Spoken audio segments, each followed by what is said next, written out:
All right, so welcome everyone to a deep dive into one of the most exciting games I've seen so far this season. Yeah, I agree. This one was The Lakers taking on the Kings. really something special. It was on October 26th. And, you know, some people might be thinking, oh, it's just one game. But trust me, this was a lot more than just, a win for the Lakers. Yeah. It was a battle. It was. It was back and forth the whole way. Absolutely. And it gave us a glimpse into, I think, what both of these teams might be capable of this year.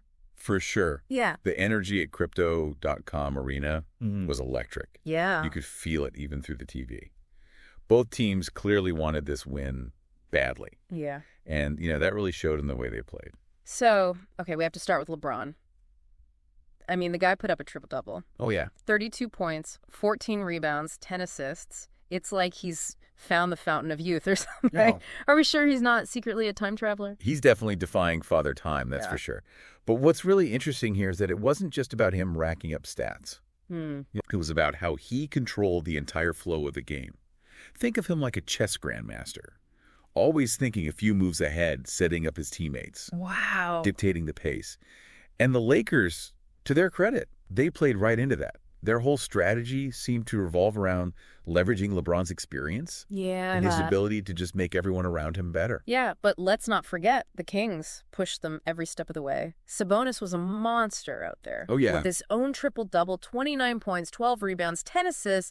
He was giving LeBron a real run for his money in that triple-double department. For sure. What made him so effective against a team like the Lakers? Yeah, we've seen Sabonis put up big numbers before, but in this game, it was different. He wasn't just scoring. Right. He was dissecting the Lakers' defense with his passing. The way he was spreading the ball around, finding cutters, creating open shots for his teammates, it was like he had unlocked a new level in his game. Remember earlier in his career, when he was primarily known as a back-to-the-basket scorer? This game felt like a real evolution of his skill set. And De'Aaron Fox, we can't leave him out of the conversation. 28 points, 10 assists. His speed and scoring kept the Kings in striking distance. Absolutely. He and Sabonis together were a serious problem for the Lakers. Oh, yeah. Fox's ability to penetrate and either finish at the rim or dish it out to an open teammate put constant pressure on the Lakers' defense. Yeah. They had to account for his explosiveness. Right. And that opened up opportunities for Sabonis and others. Before the season started, a lot of analysts weren't sure if the Kings would even be a playoff team. Really? But if they continue to play like this with this kind of chemistry and firepower, they could be a real dark horse contender in the West. Yeah, I think so too. Oh. Okay, back to the Lakers for a second because we have to talk about that incredible 21-0 run they went on in the fourth quarter. Oh, man. It felt like they flipped a switch and just took over the game. Was that all LeBron or did other players step up? Well, it's never all about one player. Right. Even someone as great as LeBron. Anthony Davis was a beast in his own right. He was. Putting up 31 points and 9 rebounds. But I think what really stood out during that run was the contributions from Austin Reeves and D'Angelo Russell. Yeah, Reeves especially seemed to be everywhere. Reeves brings this incredible energy and hustle that's just infectious. He's not afraid of the big moment.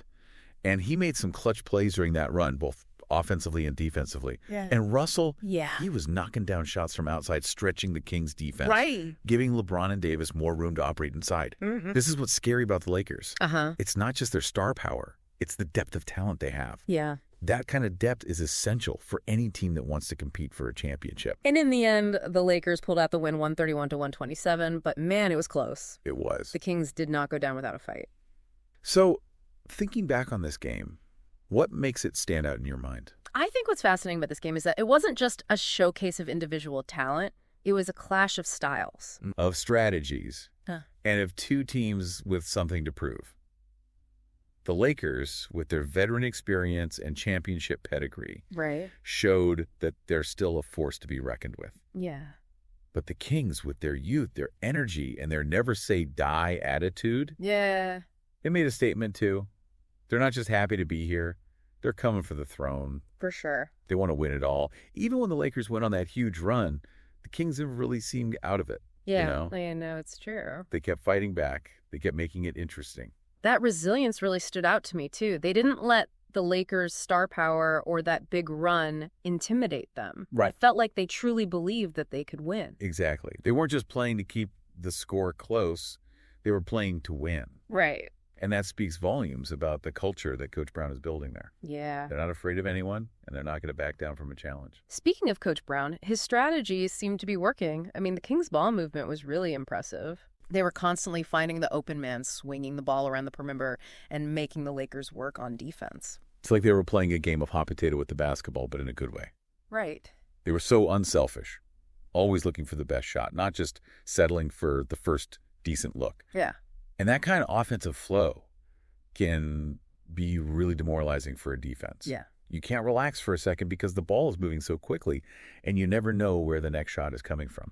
Okay, so we've talked about the big stars, but every great team needs those unsung heroes, you know? Right. Those players who might not fill up the stat sheet but still make a huge impact. Were there any players like that who stood out to you in this game? Oh, absolutely.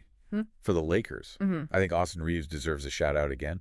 We already talked about his contributions during that 21-0 run, but his impact went beyond just scoring. It did. His energy, his hustle, his willingness to do the dirty work. Yeah. Those things don't always show up in the box score, but they're crucial to winning basketball. He was diving for loose balls, taking charges, playing tough defense. Yeah. He was doing all the little things that help a team win. I was really impressed with his defense on De'Aaron Fox. I mean, Fox is such an explosive, quick player. Oh, he is. But Reeves didn't back down. No, he didn't. He made Fox work for every basket. Exactly. And that kind of defensive effort can be contagious. Yeah. When you see a guy like Reeves out there giving it his all Campbells, it inspires his teammates to raise their level of play as well. What about on the Kings side? Any unsung heroes for them? Keegan Murray was really solid for them, especially on the defensive end. Yeah. He had the tough assignment of guarding Anthony Davis. Oh, yeah. And while Davis still had a big game, Murray made him work for everything. He did. He used his length and athleticism to contest shots. He battled for rebounds, and he didn't let Davis bully him in the post. It was a really mature performance from a young player. That's a great point. Sometimes it's not about completely shutting down a superstar like Davis. Right. It's about making him take tough shots. Yeah. Making him uncomfortable and disrupting his rhythm. It sounds like Murray did a good job of that. He did. And that kind of defensive effort can have a ripple effect throughout the game. If Davis isn't getting easy buckets, it forces the Lakers to work harder for their points, and it opens up opportunities for the Kings to get out in transition and score easy baskets of their own. Okay, so we've talked about individual players, but what about the coaches? Any strategic moves or decisions that jumped out at you? You know, one thing that really impressed me about Coach Ham on the Lakers side was his willingness to adjust his rotations based on the flow of the game. He wasn't afraid to experiment with different lineups, to try to find the right combination of players to match up with the Kings. And his decision to stagger LeBron and Davis's minutes was really smart. Explain that a little bit more for me. What do you mean by staggering their minutes? So instead of playing LeBron and Davis together for long stretches, Coach Ham made sure that at least one of them was on the court at all times. That way, the Lakers always had a go-to scorer, a guy who could create his own shot or generate offense for his teammates. It helped them maintain a consistent offensive attack. I see. And prevented them from having those scoring droughts that can sometimes happen when your star players are both on the bench. It's a really interesting insight. It's like a chess match, isn't it? The coaches are trying to outmaneuver each other to find the right combination of players and strategies to gain an advantage. Exactly. And Coach Brown on the Kings side, he did a great job of emphasizing ball movement and spacing. I noticed that. The Kings were constantly looking for the open man, and they weren't afraid to take the three-point shot. I noticed that too. They were really letting it fly from deep. And that's the way the game is played now. Three-pointers are such a valuable weapon, and the Kings weren't afraid to use them. Yeah. It kept the Lakers' defense honest and prevented them from packing the paint and focusing solely on stopping Sabonis and Fox. So both coaches seem to have had a good game plan, but ultimately the Lakers came out on top. What do you think was the deciding factor in this game? Why were the Lakers able to pull out the win? You know, I think it came down to experience, especially in those crucial final minutes. The Lakers have been in these kinds of close games before. They know how to handle the pressure, and they have a leader in LeBron who can calm everyone down and make the right plays when it matters most. It definitely felt like the Lakers had that extra gear, that ability to lock in and execute when the game was on the line. Do you think the Kings, being a relatively young team, maybe let the pressure get to them a little bit down the stretch? It's possible. Yeah. They're still learning how to win these kinds of high-stakes games against elite competition. Yeah. There are a couple of possessions late in the game where they seemed a bit rushed. Yeah. Maybe forced a few shots they wouldn't normally take. Yeah. That comes with experience, though. Right. The more they're in these situations, the better they'll handle them. So even though they lost this game, was still a positive step for the Kings. Absolutely. Yeah. I think they proved to themselves and to the rest of the league that they can compete with anyone. Yeah. They have the talent, they have the coaching, and they have the heart. This game was a learning experience, and I bet they'll use it as fuel to get even better. Okay, so we've talked about what went right for both teams, but every game also exposes areas where teams can improve. Yeah. Did you see any weaknesses in the Lakers that other teams might try to exploit? Well, their pick-and-roll defense wasn't always as sharp as it could have been. Oh. Sabonis and Fox in particular were able to create some problems with their pick-and-rolls. For those of us who aren't as familiar with basketball strategy, could you explain what you mean by pick and roll? Of course. It's basically a two-man play where one player sets a screen. Okay. That is, they stand in the path of the defender guarding the player with the ball and then rolls towards the basket. The player with the ball can either use that screen to create space for a shot, right, or pass the ball to the rolling player for an easy basket. So it's a way to create confusion for the defense and open up scoring opportunities. Exactly. And the Kings, they ran their pick and rolls really effectively, especially in the first half. They forced the Lakers to make quick decisions. Uh-huh. And sometimes those decisions weren't the best ones. Interesting. So if you were an opposing coach, how would you game plan against the Lakers? What would be your strategy? Well, first and foremost, you have to find a way to at least slow down LeBron. Right. He's still the engine that drives this team. And if you can limit his effectiveness, you have a much better chance of winning. Easier said than done, right? Oh, absolutely. Yeah. But there are things you can try. You can double team him, forcing him to give up the ball. You can try to wear him down physically. Oh, okay. Make him work hard on both ends of the court. You can try to front him in the post, preventing him from getting easy catches. And what about Anthony Davis? He's a pretty tough matchup himself. No doubt. You need a strong physical defender to guard him. Right. Someone who can body him up and make him work for every shot. You could also try to force him to take jumpers where he's not quite as effective. So it sounds like stopping the Lakers is all about stopping their stars. But we saw other players like Reeves and Russell make big contributions in this game. How important is it to shut down their supporting cast as well? It's crucial. The Lakers are more than just LeBron and Davis. They have a solid supporting cast that can hurt you if you give them open looks. Right. Reeves brings energy and hustle. Russell can score from outside. And they have other veterans like Patrick Beverley who can provide leadership and defense.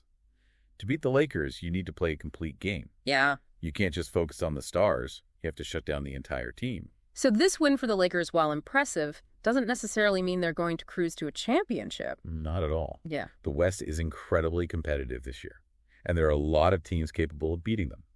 The Lakers will need to stay focused, continue to improve and avoid any major injuries if they want to contend for a title. Right. This game was just the first step in a long journey. Okay, last question for you. We've talked a lot about the Lakers, but what's the biggest takeaway for the Kings after this close loss? What should they be thinking about going forward? I think the Kings should be encouraged by this performance. They went toe-to-toe with the Lakers. They did. One of the most talented and experienced teams in the league, and they proved they belong in the conversation about the top teams in the West. They definitely didn't look intimidated or outmatched. Not at all. They played with confidence, they played with heart, and they show that they're not afraid of anyone. I think they'll learn from this experience, they'll continue to grow as a team, and they'll be a force to be reckoned with all season long. Well said. And that's our deep dive into the Lakers-Kings matchup. It was an incredible game full of drama, excitement, and maybe even a few hints about what we can expect from these two teams as the season unfolds. This game really felt like a glimpse into the future of the NBA. We saw the veteran savvy of the Lakers, a team built for championship contention, go up against the youthful energy and talent of the Kings, a team on the rise and hungry to prove themselves. It's going to be an exciting season, folks, and we can't wait to see what happens next. Today is your lucky day. Today is the day that our $3 website works for you, paying you directly to your PayPal daily. Imagine $3 ongoing continuous payments to your PayPal account. Imagine falling asleep and waking up to $300 in your PayPal account. How would this make you feel? How could this help you? What bills could you pay? What kind of fun could you have? What does that retirement look like now? All for a one-time payment of $3. This website is DFY done for you, fully built and completely hosted, and never stops collecting payments for you. You have spent $3 on coffee on a regular, but that coffee won't help you create multiple streams of income. Click the link below.